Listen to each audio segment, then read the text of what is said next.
button on your remote and select the number of the match that you want to watch.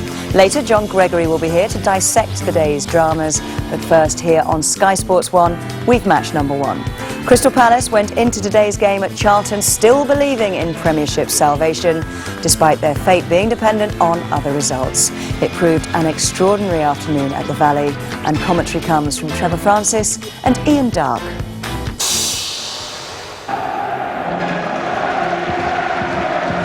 So let's check the two sides for you. Charlton have their top scorer, Sean Bartlett, back after missing the last 5 games with knee trouble. He replaces Kevin Lisby, and Dean Kiley is back in goal after 2 games in which the manager Alan Kirbishley has had a look at the Dane Stefan Andersson. 2 changes for Palace, 1 in force with Danny Butterfield in at right back for the suspended Gonzalo Sorondo. In midfield, Aki Rihilati makes way for 19-year-old Ben Watson, who gets his first start since January. And watch for this, Wayne Routledge will be deployed on the left in a tactical switch.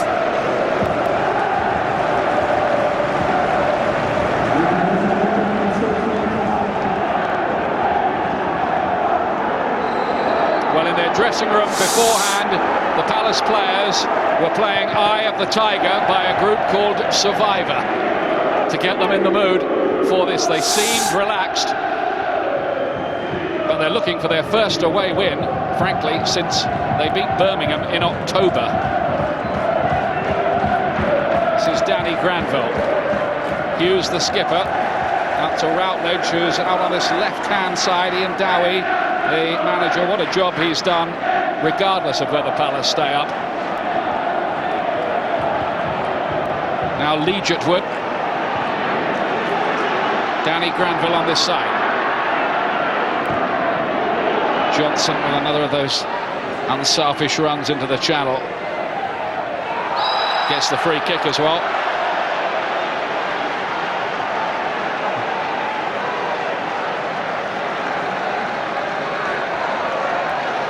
So, could this be an early moment for Crystal Palace?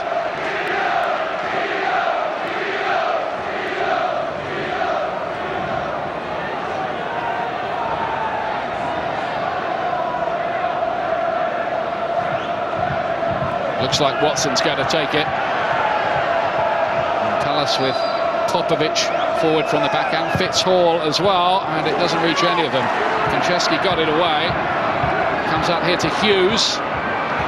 And Crystal Palace with a real opportunity here, and Fitzhall nearly scored. It was a block by Kiley on his return to the side, but Palace so close. Well, the first chance of the game. It's a great opening for Palace. Nice little ball from Michael Hughes. Danny Granville touches off his foot to Fitzhall, who I thought for a second had scored, but it produced a brilliant save from Kiley, back in the team today. Watson played in again. This time Charlton are able to defend. It was Hughes that got it away.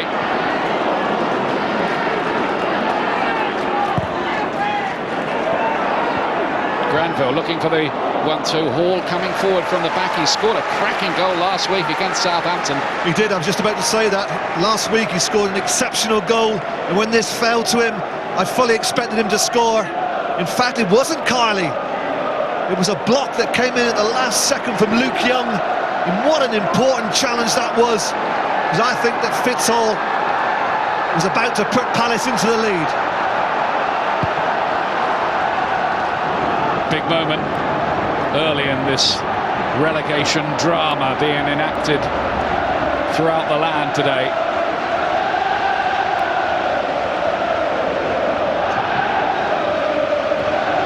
And just to add to the drama, Fulham have scored against Norwich City. Fulham 1, Norwich City 0. The plot is thickening, and it will thicken a bit further, I can assure you, before the afternoon's out.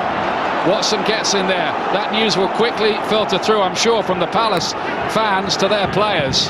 And that should lift them a bit more, because Johnson looks to break in behind. Fortune looked to just give him a little hand off, but nothing too much.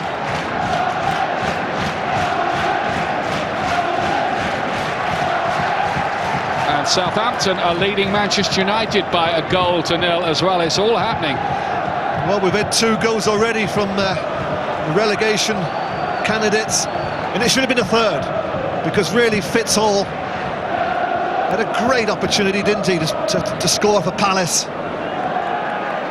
Routledge.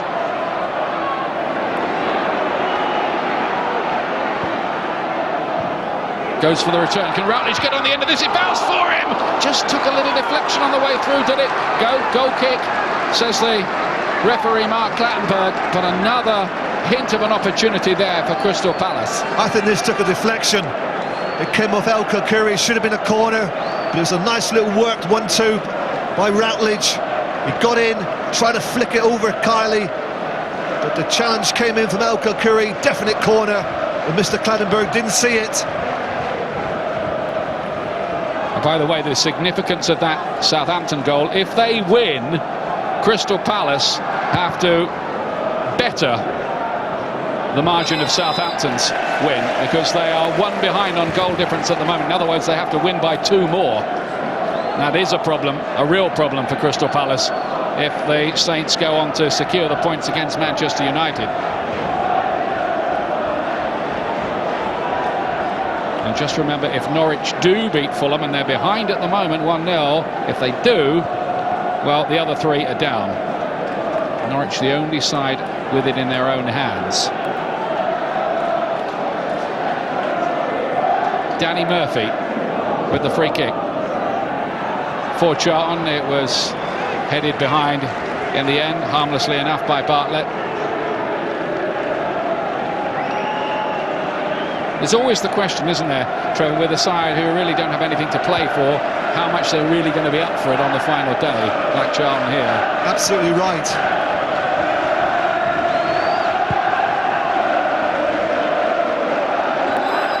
Fulham leading Norwich 1-0, Southampton are 1-0 up against Manchester United. No score West Brom Portsmouth yet, 0-0 here of course. Holland, Bartlett, and then Murphy, Johansson to chase it. Popovic, who's really wearing his heart on his sleeve in the cause, you sense today. He's everywhere at the back there.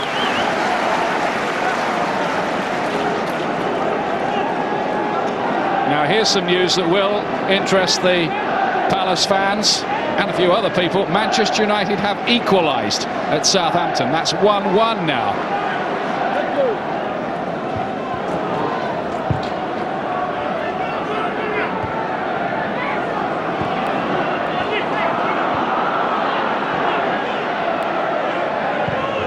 Fortune, that's to nobody in particular.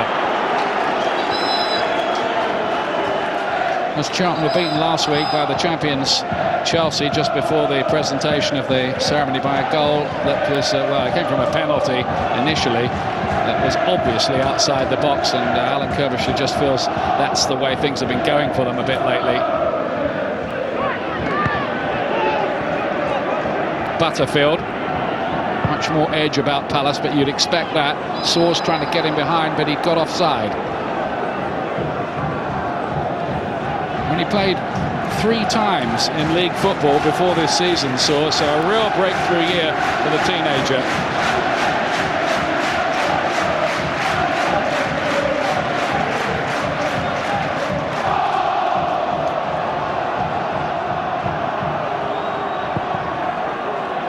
Kylie hits this long. Again, Popovic is there for Palace. Routledge is beaten by Luke Young. Now it's Matt Holland. Good little chip by Holland. Granville gets it at the second attempt.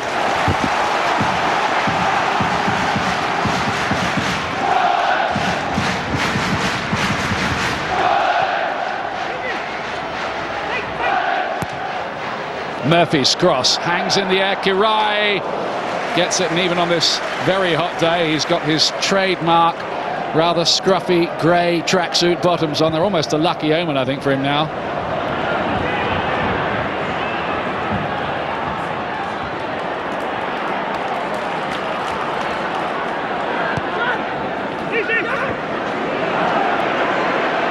Leach to Saws.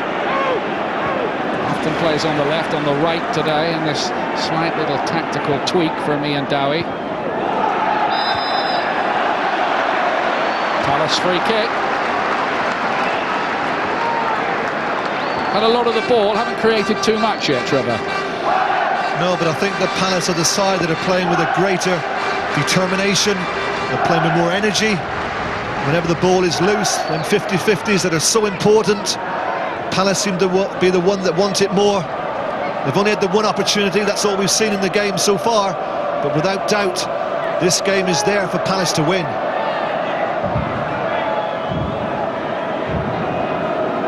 Can they settle their nerves a little with a goal? Hughes, left foot or right foot of Watson.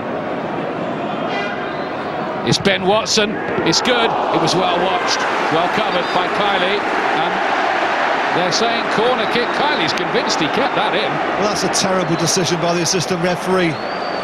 Quite clearly, Kylie keeps that in, it's on the line. How the assistant referee can give a corner is quite baffling. It's a good shot from Watson. He's got the ability to strike balls from distance. Here's the corner. Hughes goes back to Butterfield. Hall gets it back in there. He did well, but there was not a white shirt on the end of it for Palace. Murphy. I'm sure that half-time Alan Kirbish, if it stays like this, will be saying to his players, look, we've got to give a little bit more than this to the fans on the final day here, because really they've been penned back the whole time so far. Young. Well, at the moment, Ian, Alan Kirbishley's on the touchline. He's almost on the pitch. And normally at this stage of the game, he sat quietly up in the director's box. Well, not in the director's box, but up in the stand, just assessing the action. But obviously he's concerned, as is Mervyn Day at this moment. I think they're trying to change things, possibly looking to go to a 4-4-2.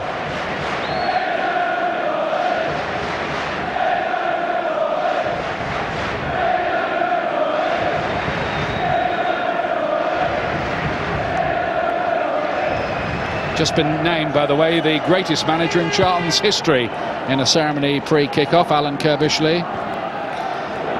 Well, the Charlton faithful are hoping that the latest change that Alan's made will prove beneficial, because it does appear that Johansson has gone up front to join Bartlett. It means Matty Holland playing on the right-hand side of midfield.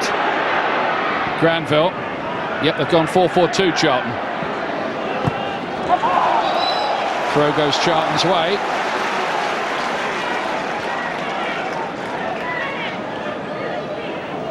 But how interesting is this?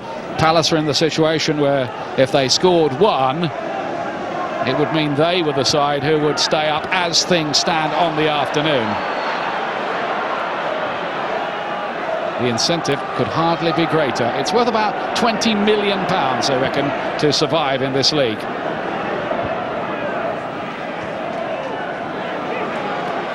Kishishev in Holland, despite having to play a little bit further wide right, he's still tucking in plenty.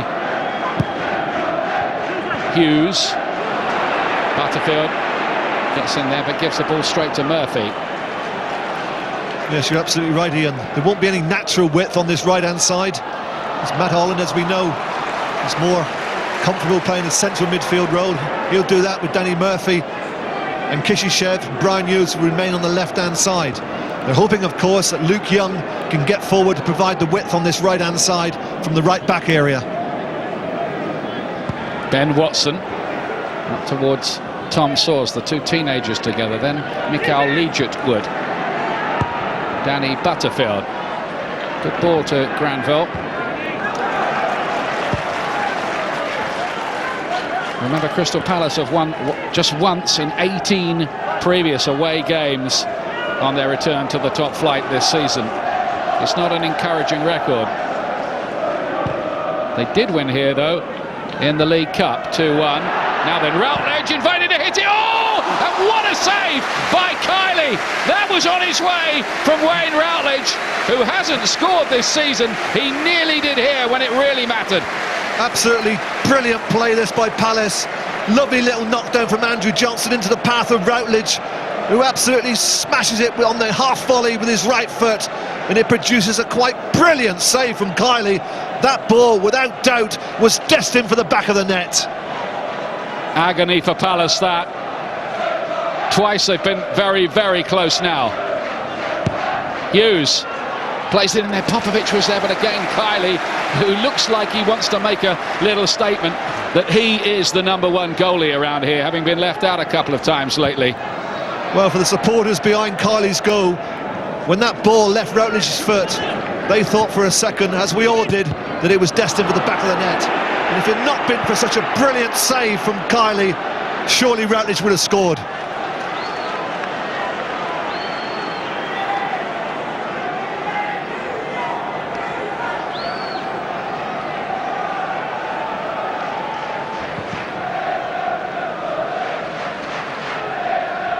Fitzhall with the header, a player who arrived from Southampton. Of course, one of the other sides involved in this little argument. He's got a bit of a knock, Hall.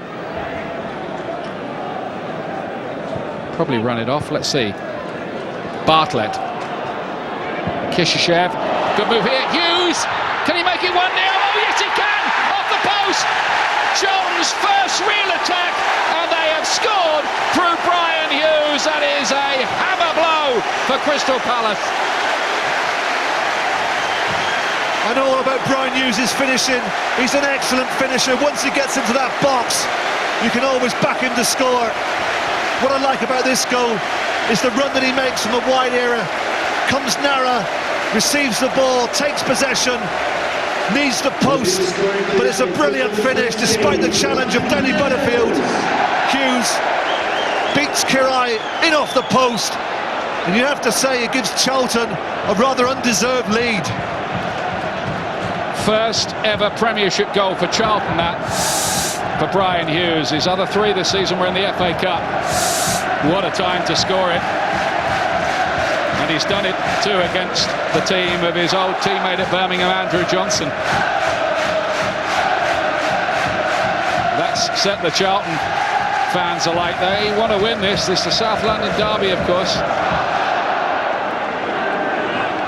And Palace will be reflecting on the cruelty of life at the bottom. Well, the home supporters have been very unhappy with the opening half an hour. Plenty of criticism around me for the way that Charlton have been performing. You'd hope now, if you're a Charlton supporter, obviously not if you're a Palace supporter, that this will give the players some sort of lift, because they've been second best all over the field for the opening half an hour. And as I mentioned this now, this lead is so really undeserved. In off the post, Trevor. Yes, doesn't matter how they go in. Brian Hughes will accept that, as will the Charlton supporters. It's tough luck on Crystal Palace, who have been very good in this opening half an hour. But that might lift Charlton, and Hughes, he's clearly in the mood. Here he is again, the former Birmingham man. Once signed by Trevor, as he was saying earlier on. Yes, he was always a good finisher, Brian. Often at Birmingham, when we did shooting practice, he was the best finisher at the club. So it didn't surprise me when he scored from that situation. Luke Young, and they get a free kick here. Charlton. They're really going to have to dig deep now, Crystal Palace. Can they pick themselves up again? They've had to do it so many times this season. And now it's Fulham 2, Norwich 0.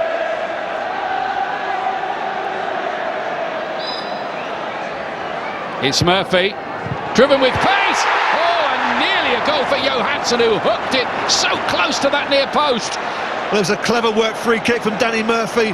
They all expected the ball into the air for an aerial challenge. In fact, he plays it low. It's a side-foot volley from Johansson, and he almost put Charlton 2 up. Good technique, wasn't it?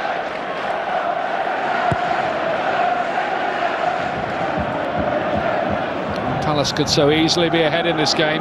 They're behind. And to be fair to Charlton, they might have been further behind as well, because they've suddenly come to life here, the home side. Here's Konchesky. Hughes lays it up for him. Konchesky was brought down, and Charlton will have a free kick.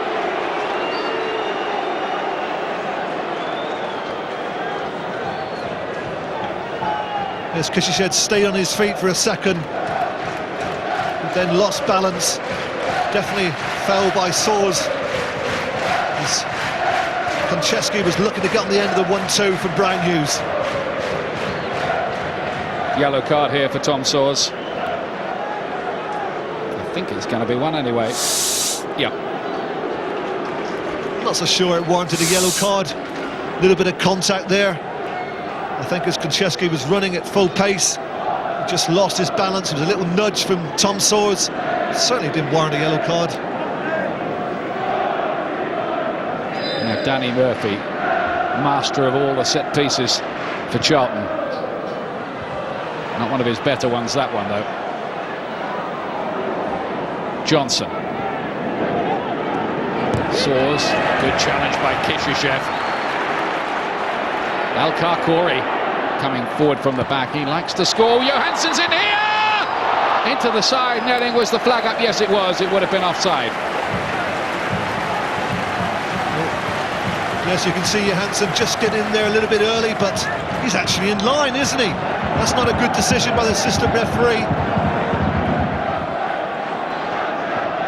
Charlton increasingly determined to finish their season with a win after the rough run that they've had late on. Lovely play by Hughes. Konchesky's in here. Bartlett's pulled into space. It's Bartlett off Popovic, and then behind off Bartlett. Took a deflection on the way through. Corner kicks the decision. Well, Konchesky and Hughes are starting to cause problems. Hughes placing Konchesky. Bartlett pulls off, snatches at it with his left foot. It comes back to Fitzhall, who almost puts it into his own net. Yeah, I thought it had gone back to Bartlett. It actually deflected behind off a Palace player, and that's why Charlton have this corner. Karai was always the boss. Now, can he get a counter-attack moving fast here? Routledge. Watson. Good ball from Watson.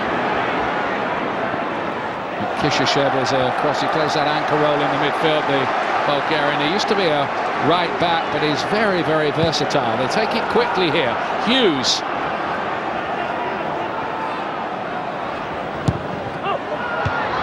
Away by Fortune. Now then, Granville sitting up nicely for the volley. Good block from Bartlett. Even he was back defending.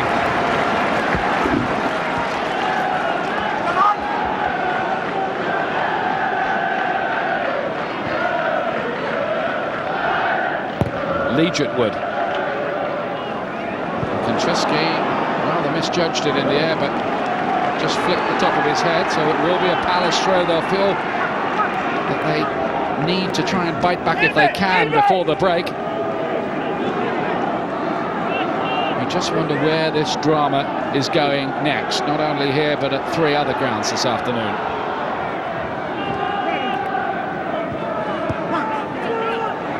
Butterfield. Watson did well to make something of that. It's a miscue by Al-Karkouri, and he was a bit lucky to get away with that.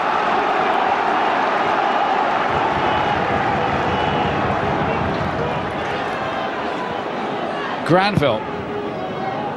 Played deep towards Routledge this time. Konchesky times his leap a bit better. Butterfield, Palace beginning to pose a few questions again. That's to the near post this time. Hughes, Brian Hughes, the goal scorer, gets it behind for the corner. Hughes took up an excellent near post position there to defend that excellent cross.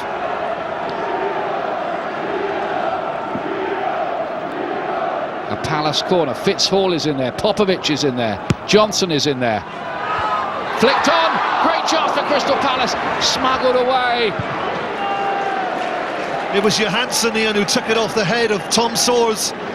Great flicking on the near post. Kiley came for it, couldn't get there. It was just about to drop onto Tom Soers' head when Johansson came in with a timely intervention. You have to say good defending, Charlton, for that. And they did score with their first attack, but they've looked a threat since then, and they'll argue that they're due something to go their way. Watson. 2 minutes of time will be added on at the end of the half here. And a reminder, Norwich are 2-0 down at Fulham. Southampton drawing 1-1 with Manchester United. West Brom 0, Portsmouth 0. They call for this short as indicated an additional 2 minutes time to be played. Free kick to Crystal Palace. Still time for them in this half.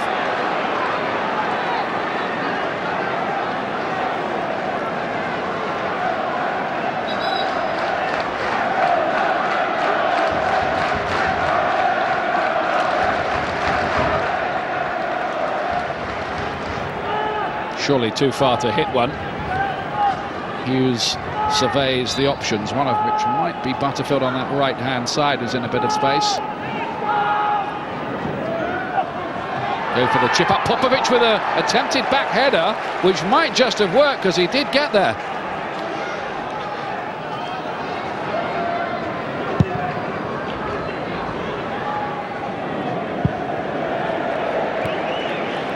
Well, it appears, Ian, that Charlton are going to half-time 1-0 to the good. And I have to say that's against the run of play, because Palace have been the better side, despite the fact they're a goal behind. As far as I'm concerned, this is a game that is there for the taking. There's nothing that they've seen in the first half that's going to unduly concern them. And you just wonder whether Ian Dowie will consider bringing on Ventala or even Freedman. Probably Ventala, because certainly they need a little bit more going forward. Murphy here for Charlton. Hughes. Johansson tries to flick it back for Hughes, and in the end Butterfield does well. Concedes the corner kick, but Charlton were threatening a second there. They might argue, Trevor, that although Palace have had more of the possession, they've carried a bit more of the threat. Yeah, since Brian Hughes got the first goal, he's been Charlton's best attacking player. Linked up really well there with Johansson. And it wasn't for Danny Butterfield with a timely intervention with his head, Brian Hughes would probably have made it 2-0. Danny Murphy's corner kick goes a long way. It hit Fortune, I think, and that's half-time anyway. Work for Crystal Palace to do in the second half. The way things are standing for Ian Dowie's side, they're going to need 2 goals in that second half to have a hope of staying up, but things could go on elsewhere to help them out, but they'll certainly need 1. If they don't score in the second half, they will be relegated. Charlton are 1 up, Brian Hughes the goal scorer. It's Charlton 1, Crystal Palace 0.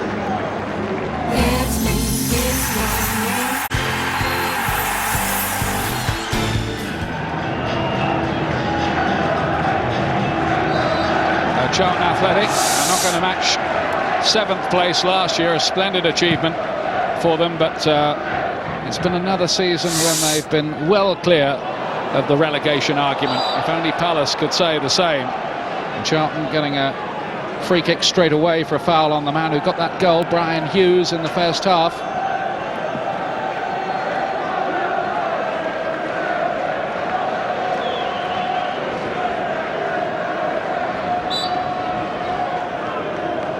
Murphy to swing this in deep. It was away by Hall to Watson, battling away well in that midfield and trying to pick up Andy Johnson, who again is having to play without too much support around him, as he's done for much of the season. But to what effect has he done it with 20 goals? Only Thierry Henry can beat that in the Premiership. Watson. Cut out by Jonathan Fortune, beginning to establish himself in the centre of that Charlton defence these days. Butterfield.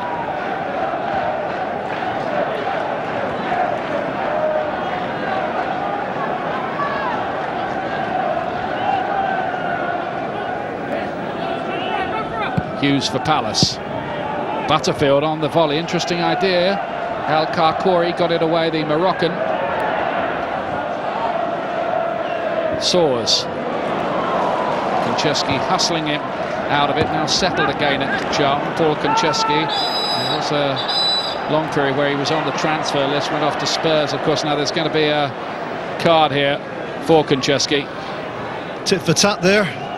First half, it was a foul by Soares on Konchesky, which produced a yellow card for young Tom Soares. Right at the start of the second half, late challenge from Konchesky on Soares, and in the book he goes. So what can Palace cook up here? Ben Watson to take the free kick. A lot of players forward. Andrew Johnson's one of them, gets the shot away, couldn't really get much on it. He was in the sitting down position as he hit it, that's why.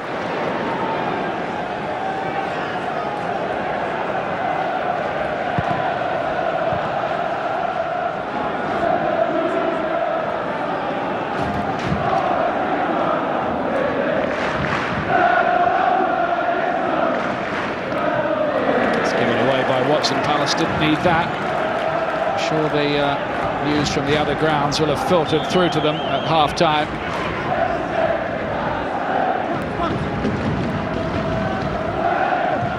Murphy laying it forward. Johansson, who came close in the first half and might do again here. He's got him behind here. Jonathan Johansson! Oh, Hughes had made a run, but it was behind him.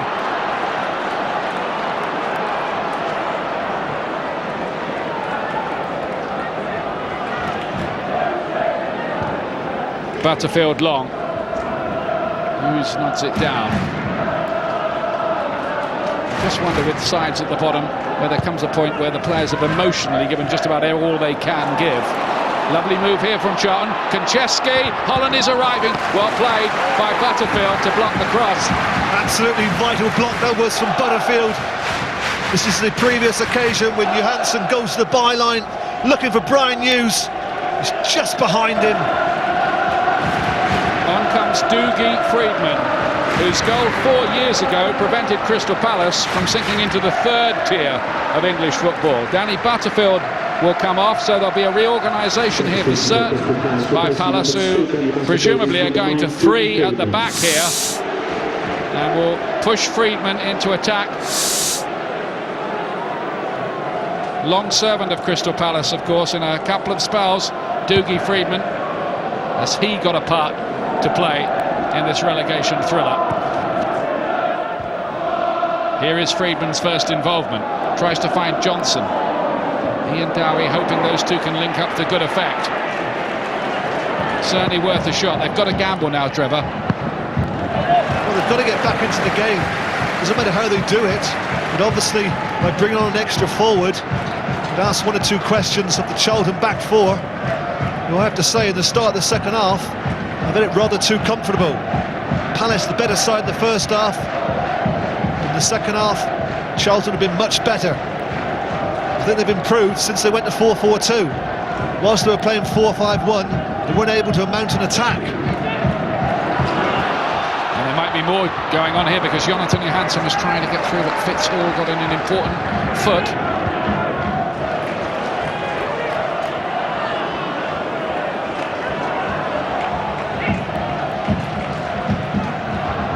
It's Kishushev. Going to do a bit of fetch and carry.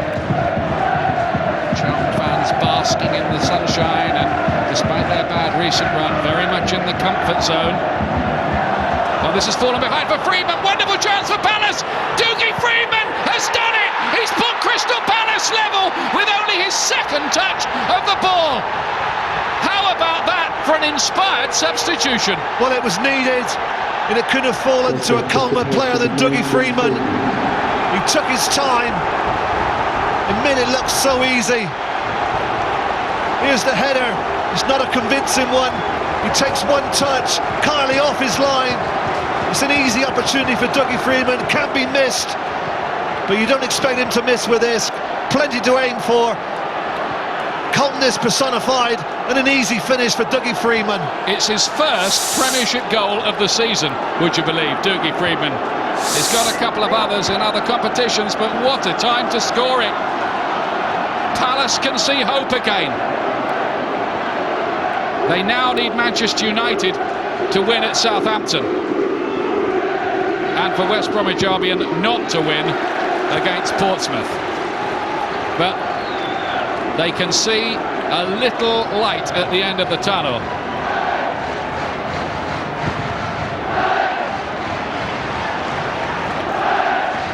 Extraordinary. Now can Crystal Palace go on and win it? It's Watson. Johnson's pulling away into space. Support's arriving. Routledge and Freeman. Johnson wants to go alone. Great block by Al-Karkouri. But what a strange old game. Palace were dominating it and Charlton took the lead. Charlton looked comfy and Palace equalised. Well, I mentioned to you that Charlton needed something to give them to think about it at the back, because it's been too easy for the back four in the second half for Charlton. And immediately Freedman comes on, another forward, and immediately you saw the result.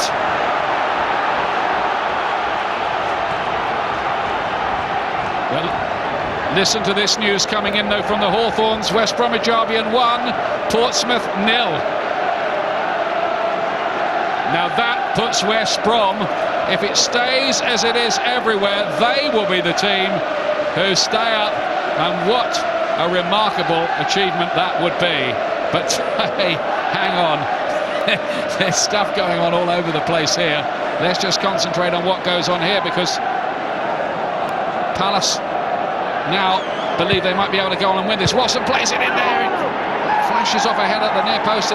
Palace are insistent that was a Charlton head, but the goal kick is given.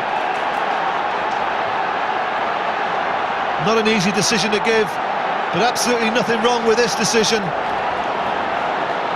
The touch sets him up for a little lob over the advancing Kylie into the unguarded net.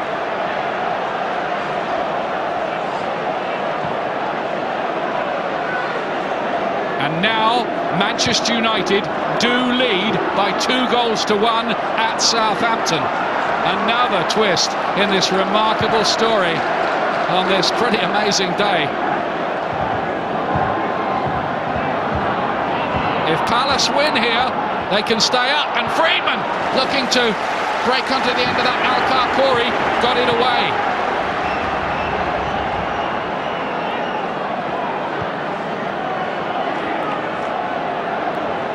It's so tense. Play back here towards Freedman. Luke Young can't get it. Routledge can. Routledge to measure one. And it was disappointing. It was. You expected more. He found himself a couple of yards of space. He tried to curl it with his right foot. And it didn't trouble Kylie. But all of a sudden now, that confidence that seemed to be draining out of Palace has come flooding back since Freeman scored.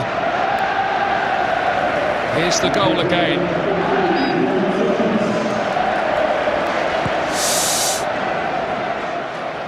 So can Thomas make a difference for Charlton?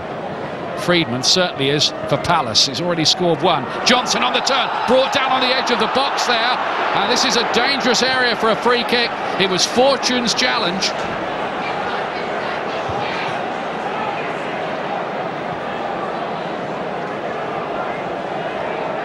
This is a big spell for Palace here, Trevor. It is. If you remember, going into half-time, Ian, despite the fact Palace were a goal behind, I said to you that this game is still there for the taking. I wasn't convinced by Charlton in that first 45 minutes.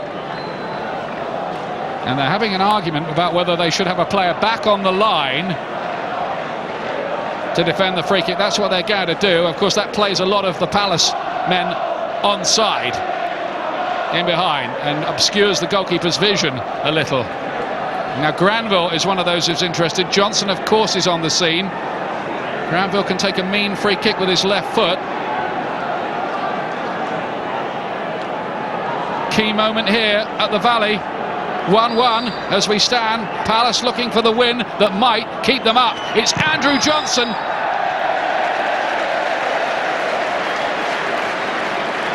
And it all comes to nothing in the end. Well, I'm not quite sure what the referee's actually given. Well, I was just trying to work that out. I was looking to see if the assistant had given a free kick for offside, but I can only assume there was a foul that had taken place in the box that Mr. Clattenburg had spotted. Yeah, a bit of pushing maybe by Popovic. But to be honest with you, we're guessing on that one.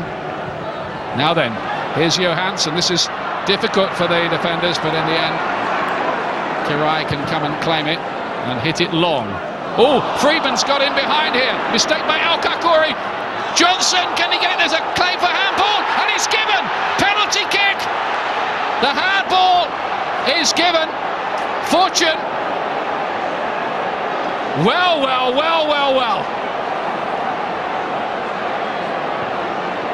Crystal Palace, who've had more penalties than any other side in this league, and Johnson, who's put 10 of them away, presumably to take it.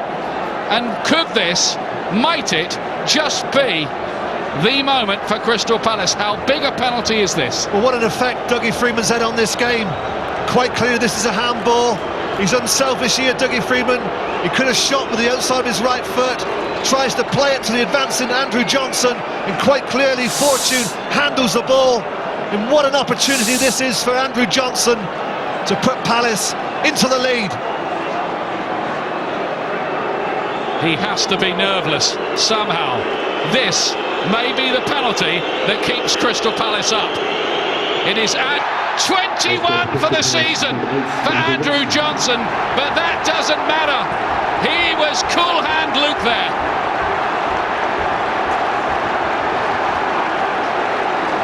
What a great penalty this is by Andrew Johnson.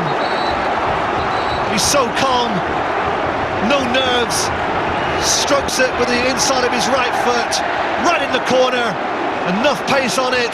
Kylie goes the opposite direction. It's only what Palace deserve. I think the referee showed a yellow card there to Johnson in the aftermath of that. We'll just check on that. Maybe for overdoing the celebrations. That does seem harsh in all the circumstances, doesn't it? I mean, he didn't take his shirt off or anything. Oh well. Well, as things stand, Crystal Palace will stay up with this result. West Brom are leading Portsmouth 1-0. That would give them 34. Palace leading here, that would give them 35. Southampton losing at home to Manchester United, 32. Norwich seemingly down and out at Fulham, 3-0 last we heard, on 33. It's there now for Ian Dowie's side.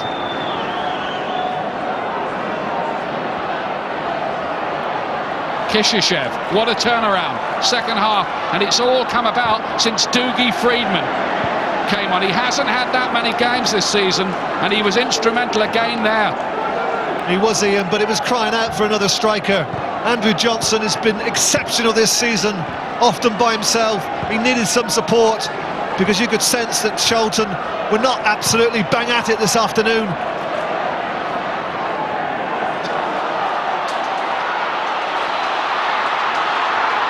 Murphy. If Charlton score one, it changes round again, remember. And now suddenly they come forward. Konchesky. This is incredible stuff, it really is. I think the coolest blokes, you know, are the ones who are actually playing in the game. Certainly nobody who's watching it. It's Kishishev now. As Charlton try to come back again. Or was there a pull there on Bartlett? And then a vital save from Karai to deny Johansson in there. That might have been a good penalty shot, you know. Routledge. Crystal Palace hearts in mouths a moment or two ago as Bartlett went down in the box. I thought Bartlett was outside the box. That was my first impression. Certainly there was a bit of shirt tugging. Johnson again. Look at this. How cool is this?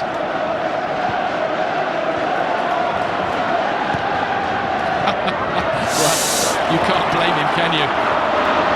Fitzpaul is there for Crystal Palace. He limps away from the challenge, but I think nothing's going to get him off that pitch at the moment. He wants a bit of treatment, I think. He's not going to get it yet. Fitzpaul. That might be a free kick. There was a bit of a rash challenge, to be honest with you, from Wood, and it's given Charlton a free kick in a quite promising position. Absolutely unnecessary. A little bit over-anxious, Wood, trying to win the ball.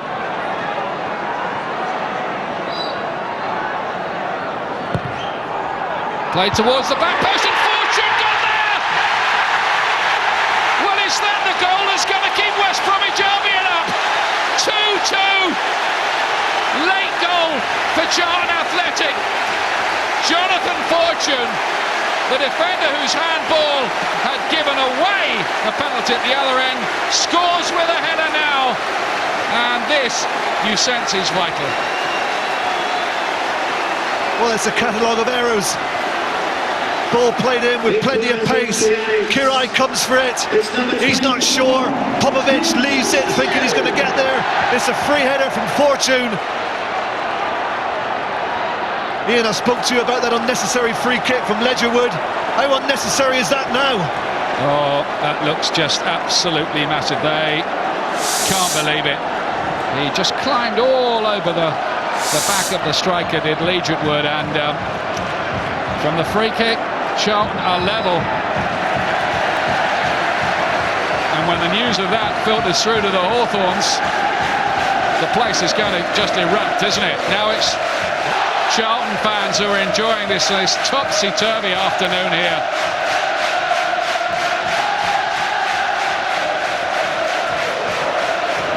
Konchesky.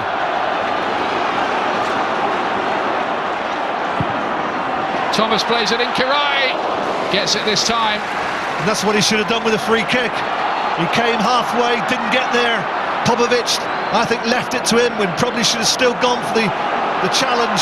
Watson. Palace need another one now. A draw's not going to be enough with West Brom 2-0 up against Portsmouth. But whatever way you look at it, Ian, it was a bad goal to concede. It was a good enough ball played in from Thomas, plenty of pace on it, but it's the type of ball that Palace should have dealt with comfortably.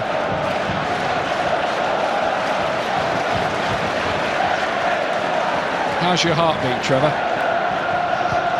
It's a tense affair, but we knew it was going to be like this.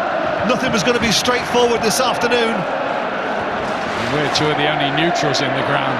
Goodness knows what it's like for fans of the four sides involved in this argument. Routledge feeding it wide. Now Hughes, plenty of Palace players in there, and comes to Freedman. Great save by Kylie. Nearly enough there by Dougie Freedman, who's still wondering how Kylie kept it out. Well, it's quite remarkable that Freedman finds himself in so much space. There's nobody within 3 yards of him. The volley was clinical with his right foot. He thought he'd scored. But once again, Kylie produces a brilliant reflex save. Hughes. Johnson and Freedman waiting in the middle. Johnson goes in for it. Fortune got it away. Soars now for Crystal Palace, who was safe 2 minutes ago, but not now. Freedman tries to turn on it. Gets a few jeers from the Charlton fans. This is the chance. Konchesky goes in too narrow, falls to Freedman, who has the time to actually bring it down. He elects to hit it on the volley, but it's a brilliant save from Kylie, low down to his right. Strong hand, keeps it out. He's been a key player in the drama as well. One absolutely memorable save in the first half. Kishushev now for Charlton. But what a season, Trevor. Here we are in the last 5 minutes or so of the season. We still don't know who's going down. We certainly don't, and it's the same story elsewhere. Obviously Norwich are out of it now. Southampton and West Brom are still very much in it, as are Palace. They are going to make another change now. Darren Powell's coming on. Remember the goal he got last year at Sunderland in the semi-final? Extra time, last minute. That was enough to get them into the final. They're probably looking for the same again now. He's such a danger on set pieces. If they win any corners, look for Darren Powell coming up for corners. I have a feeling, Ian, there's another twist to come here yet. Do you? I do. Do you? I don't think this is all over. 3 minutes of added time to be played. Trevor Francis can feel something in his bones, and Palace do have a free kick. Last 4 games I've watched, Ian, I've seen 21 goals. I wouldn't be surprised if I see a 22nd. You are the man at the moment. They've all been relegation battles, may I add. Say something about the defences involved, but that's a debate for another time, because here's the Palace free kick now to be taken by their skipper Hughes. Flicked on and easy in the end for Kylie Fitzhall was the player in there. Did you notice how many Palace players were in the opposing penalty box there? They had 8 players in the box. Well, they've got to do that, haven't they, now? 1 point isn't enough. Be quite happy with a point away from home. Not here, not now. Offside. Jonathan Johansson.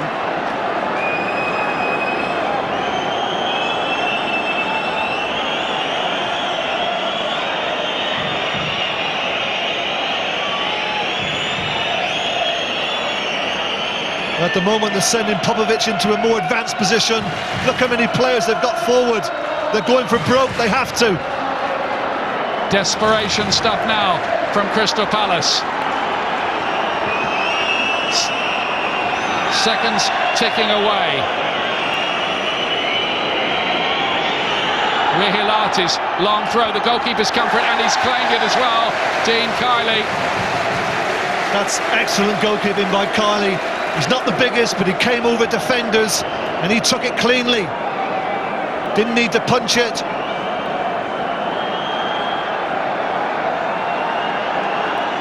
Fulham 6, Norwich 0 is a result.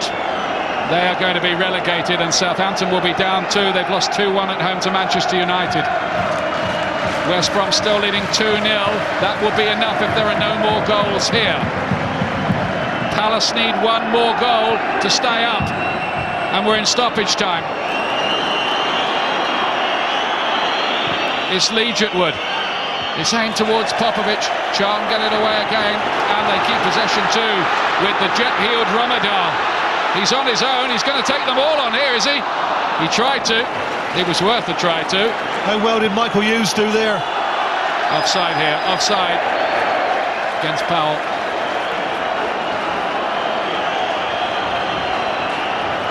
West Brom have won 2-0. This is the last match in progress, and West Bromwich Albion fans, I'm sure, will be following what is going on here now. Ian Dowie is going to have to face the reality. I think it's all over here. Has he blown for the time? He has! He's blown for time! Crystal Palace are relegated again. They were 10 minutes or so away from survival, but then they gave away a free kick. Jonathan Fortune equalised, and that point is not enough for Crystal Palace. It is West Bromwich Albion who will survive quite remarkably. Desperation for these players who gave it everything here this afternoon in the sunshine. They came so close, but Palace are going back to the Championship after just one season in the top flight, and there is a huge sense of anticlimax. You can only feel sorry for the Palace players, Trevor. Well, as a footballer, you can only give of your best. And I think this afternoon, every Crystal Palace player is given their absolute maximum. Desperate times. They're trying to put a brave face on it, but there can be no brave face. The agony of relegation for Crystal Palace. Charlton 2, Crystal Palace 2. Ian, how much of a roller coaster afternoon was that for you? Well, I've certainly had better afternoons. You know, I think it was bizarre at half time, really, because we've dominated the first half. You know, our passing, our movement, our chance creation was excellent. Kylie's made a couple of great saves to keep them in the game. They have one opportunity and they score. And then we had a little dodgy 5 minutes. But so it was a difficult one. How do we play it? But I felt we needed to change it soon after half time.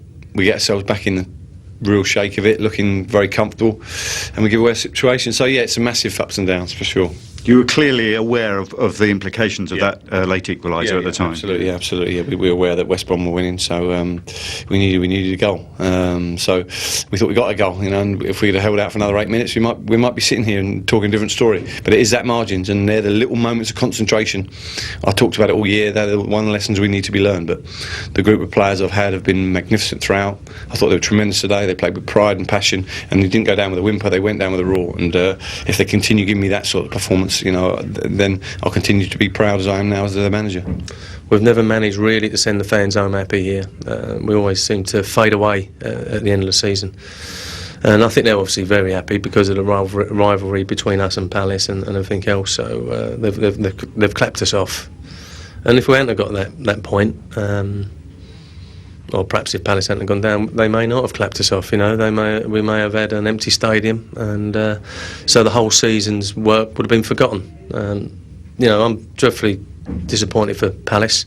They took it right to the wire, same as Norwich and even Southampton. But at the end, you know, someone has to go, and Palace were in a great position. I think a minute to go last week against Southampton, and with 5 or 6 minutes to go here, I was in another great position. So, you know, they will look over the course of a season, and I don't think they're blamed today. Yeah, we're disappointed in the manner of the goals, but you know, when you're tense and you're anxious, decisions are made, and almost at times willingness to do the right thing sometimes backfires, and it's happened today. But you know, let's not end point blame at people. I think it's the wrong time to do it. You know, what we've got to say is these group of players have gone through fire for me, and I can't ask any more. You know, the players are blameless in all this. They've been terrific. You very nearly wrote your own script, didn't you, with the Dougie Freedman substitution? He comes on, gets you one goal, makes another. Yeah, he does indeed. Yeah, you may be thinking, you know, that it's a deliberate handball and maybe there's going to be a change of personnel, but that didn't happen. So, which was surprising enough. But no, we get ourselves 2-1. You think it's going to happen? That's twice. You know, you think Nicholas scoring last week. You're going to write. You know, he's been out all day. He comes on and scores. You think it's going to happen. But as I say, we've got to shape our own destiny. Starting now, we've got to shape our own destiny in the Championship. So agony for Ian Dowie and Crystal Palace as they return to the Football League. But fortune truly did smile on West Bromwich Albion. After the break, John Gregory is here as we relive exactly how it all unfolded at the bottom of the table. The goals that ended a dream.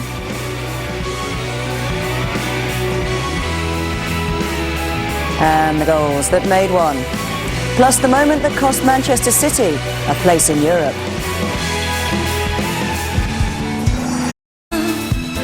Welcome back to the last Football First of the season.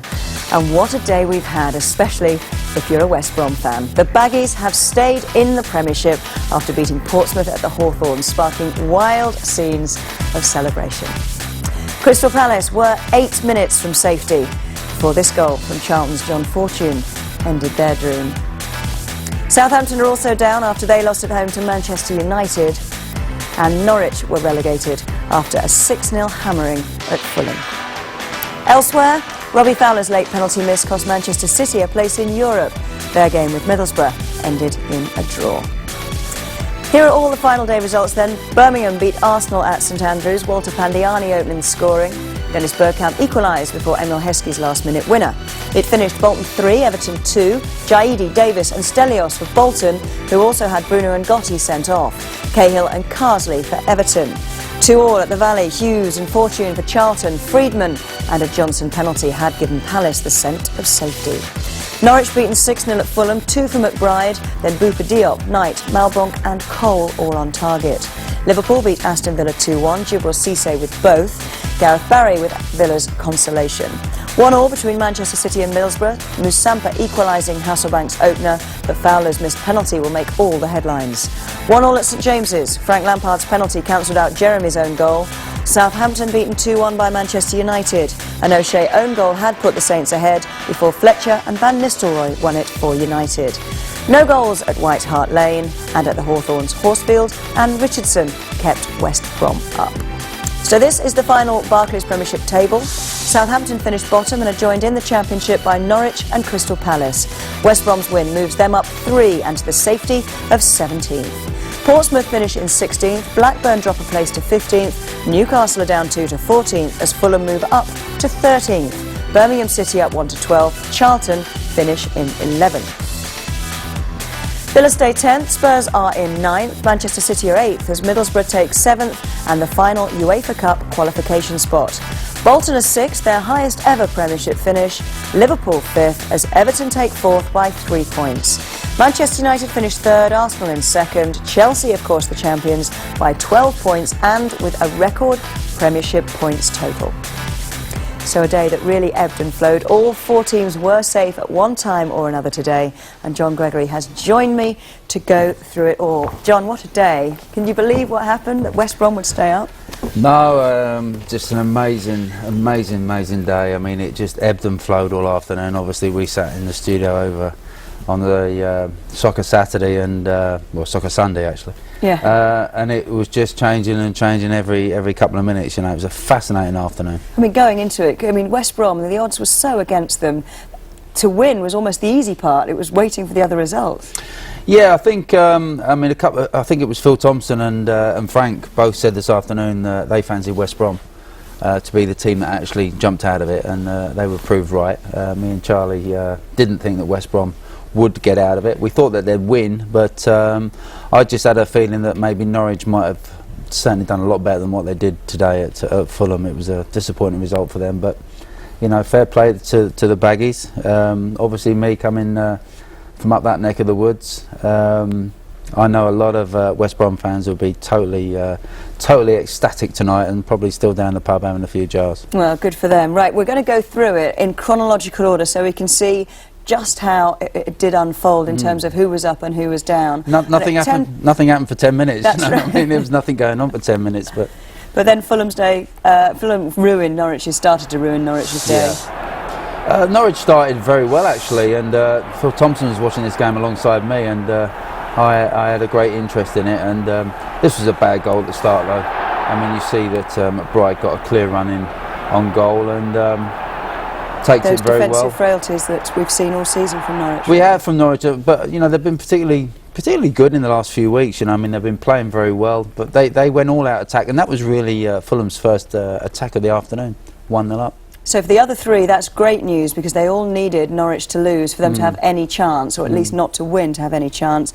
But at 11 minutes past 3, things started to go Southampton's way. Yeah, a rather fortunate own goal here for Southampton. Roy Carroll doesn't do very well for me, and of course John O'Shea can't do anything about that. Straight in off his thigh, and all of a sudden Southampton found themselves out of it. We had a quick look at the league table at 3:15, and suddenly Southampton were out of it, looking good. Norwich, of course, 1-0 down, and things were certainly looking up for the Saints. But even when Manchester United came back, just what, 4 minutes later, 5 minutes later, to equalise, they were still out of it, Southampton. They could, as long as Norwich were losing, a draw was okay. This was a great goal by Darren Fletcher. Yeah, John O'Shea on his better foot comes inside, and Fletcher getting into the penalty box. I think he's only scored 3 goals all season. One he scored last week, and he's followed it up with a clinical header there today. And as you quite rightly say, you know, Southampton still stayed just out of that relegation zone, and if they could have held on at 1 each, things might have been a little bit different. But just after the half-hour mark, things got better for Southampton in that Palace went a goal down at the Valley. This is how that happened. Yeah, good finish by Brian Hughes. He's still got a lot to do after he's taken that ball, under a lot of pressure from the Crystal Palace fullback, but he's very calm. Good first touch, and he just slips it past Corrali, just in off the post. Great news, obviously, for the likes of Norwich, Southampton and West Brom at that particular time, that Palace had gone behind. They were possibly the team I thought that might have jumped out of it. I really fancied them to win today. 2 minutes later, things got worse for Norwich, though, and they went 2-0 down, and really hopes fading fast at Craven Cottage. Great goal. Got back in the side today after being out injured. I thought Robert Green should have done a little bit better there. He didn't really seem to move his feet across, but yeah, and then you could just sense that Norwich weren't going to come back from that. Fulham seemed to hit for the rest of the afternoon, sort of flew in their net, and Norwich were very disappointing. So at half-time, it's still Southampton that are safe. The first thing that happened in the second half was Norwich went 3-0 down, and really by then we can count them out of it, can't we? Yeah, that was the final nail in the coffin. Zach Knight, former Villa fan, or still a Villa fan, I think. Great finish by him. Norwich by then were down. I don't think there was any coming back for them. 5 minutes later, it's now 18 minutes past 4, and things start looking up for Crystal Palace. Yeah, it was quite amazing. Chris Kamara covered this game for Soccer Sunday, and he just said that, I just heard him in the earphones, that Freedman had come on. I think this is literally his first touch. Not a great header by John Fortune, was it? No, it was a strange afternoon for John Fortune in many respects, but good finish by Freedman, and suddenly the whole picture changed yet again. Well, that was Palace drawing, Southampton drawing, so Southampton still out of it, but by 1 goal. But 1 minute after that hit the back of the net from Dougie Freedman, West Brom suddenly realised they needed to win. Yeah, and cometh the hour, cometh the man. Cometh the substitute. Cometh the substitute. Inspired substitution, as we always say. Jeff Horsfield coming on, and with his first touch of his afternoon. What a great finish volley. that is. It's a great volley, and you can see there from the stats that suddenly, from being bottom at Christmas and everybody predicting that they go down, West Brom suddenly jumped right out of that bottom 3 and into safety. And even at that particular stage of the afternoon, you still felt there was going to be some more twists in it. Yeah, and there was. So the Portsmouth fans celebrating Jess Horsfield because they knew that was putting Southampton down. Yep. And then things got even worse for Southampton. 1 minute after the Horsfield goal, this happened and Man United took the lead. Yeah, Rooney with a great little flick to Alan Smith. Fantastic ball into the box. And you'd expect somebody of Van Nistelrooy's quality to finish that off. cuts the goalkeeper out completely in a great finish, and I think that was when the Pompey fans started chanting, "There's only one team in Hampshire." So that's possibly Southampton out of it, but Crystal Palace were by no means finished yet, and while West Brom were celebrating, this happened. Yeah, rather fortunate. Again, Freedman goes in the box, looks to try and find Andy Johnson. And there's that man John Fortune, who was certainly involved in all aspects of this match this afternoon. I mean, it struck him on the arm there. In slow-mo, it does look like a deliberate handball, but... Then is that a sending off? Ian Dowie felt it ought to have been. It's got to be a sending off, because he's denied a goal-scoring opportunity, because the ball's going across to Johnson, who's going to put it in an empty net. It should have been a red card straight off, if in fact it was a penalty. I mean, I think he was a little bit unfortunate. But up steps Andy Johnson. His 11th penalty of the season. Yeah, and you certainly need somebody with a cool head, clinical finish, had no mistake, puts the goalkeeper the wrong way, and you can obviously see the jubilation there for me in Dowie. And I have to say myself, at that particular time, I thought, that's them Palace safe. winning by 2 goals to 1 meant that they were then out of the drop zone, and this, all remember, is happening now. It's 4:36, so only... Well, 10 minutes left. Yeah, it's changed yet again. West Brom, not to be outdone, popped another one in, but it was all for nothing. Yeah. Palace were going to win. Yeah, this seemed, and it did seem a rather muted celebration by the West Brom fans. They were obviously very aware that Palace had gone 2-1 up, and it almost seemed as if it was just going to be a consolation that they were going to win the game by 2 goals to 0. And the least that they could hope for was that Charlton might do something dramatic in the last 4 or 5 minutes of the game, and so maybe get a all goal eyes back. now on Charlton at the Valley, and John Fortune, who of course might not have been on the pitch had he been sent off for that handball. Yep. At 4:42, broke Palace hearts. Yeah, the free kick was, I mean, it was given away here. It was a poor free kick to give away for a needless foul. But a great ball in. I just felt that Popovic there should have done better. You see him, he doesn't really do enough for me there. I thought he should have gone up and just stuck his head on it and cleared it. Is this what Ian Dow was talking about there's just those tiny minutes of concentration? Yeah, I mean, you can see from that, had Popovic gone for the ball, he kind of sort of left it for his keeper. I think the keeper kind of left it for him, and John Fortune stepped in and stuck his head on the end of it, and it's gone into the Palace net. And West Brom again are out of the bottom 3. Jumped out of it, and Palace get pegged back. There was one more twist in this act of drama though, and Dean Kiley.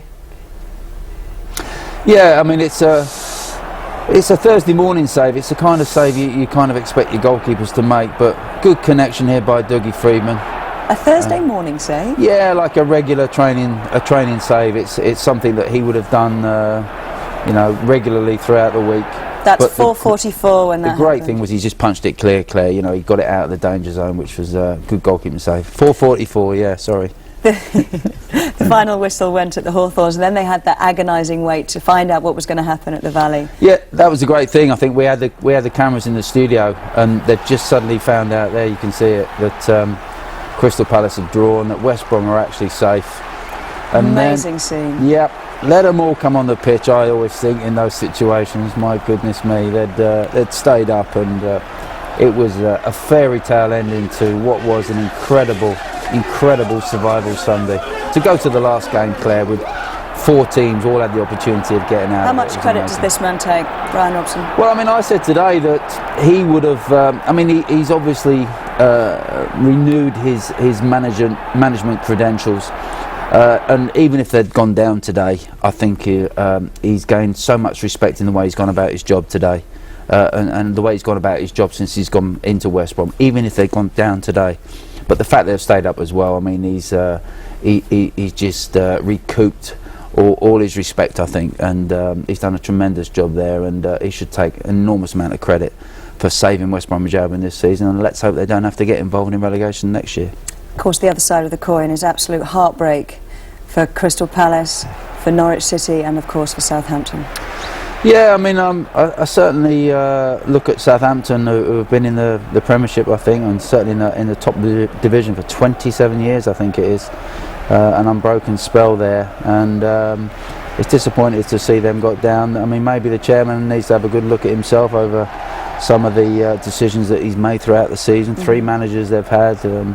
it's been a roller coaster ride for them, and disappointing. But certainly for Norwich and Crystal Palace, they've been fantastic in the Premiership, and I sincerely hope that they bounce back as soon as possible. Which has got the best chance of staying up? Is it really down to who can keep hold of their players? Staying up in what respect? Or coming back up, sorry. Coming back up. Yeah, I think Norwich possibly you'd expect to be amongst them next season. I just wonder about Palace, whether or not they can hang on firstly to their manager and whether or not they can hang on to Andy Johnson. If they lose either of those two, it's certainly going to make their job that much more difficult. One other issue that was to be settled today, and that was the race for that last UEFA Cup qualifications. But I know you were keeping an eye on this one. Now, at 1-1, it was Middlesbrough's, but there was a penalty incident. And now I can't for the life of me see why that was given. I can't see it. Can you tell me? Rob Stiles said it was handball by Frank Quedru. There, you can see as it comes. I don't see it touch his hand whatsoever, but it was in the 90th minute. Rob Stiles never been one to sit on the fence, as you know. Gave a penalty, and I was kind of hoping that David James might have taken it. But there's the man, Robbie Fowler. Had that gone in, that would have been Manchester City, would have won the game 2-1, qualified for a European place. Stuart Pearce has done fantastic since he's gone in there. As it turns out, Middlesbrough managed to hang on to the draw. They get the European place, UEFA Cup place next season, and Robbie Fowler will be still tossing and turning tonight, wondering how he ever missed that penalty. But got to give a bit of respect really for Mark Schwarzer making such a great save. John, thanks for coming in and rounding all that up and keeping up with it. Thank you very much. Pleasure, no problem. Now remember, Match Choice repeats throughout the night and into Monday, so there's plenty of opportunity for you to see all of the last day drama. And later on Monday, it's off to Brentford's Griffin Park for the second leg of the League One playoffs. Sheffield Wednesday 1 up going into that one.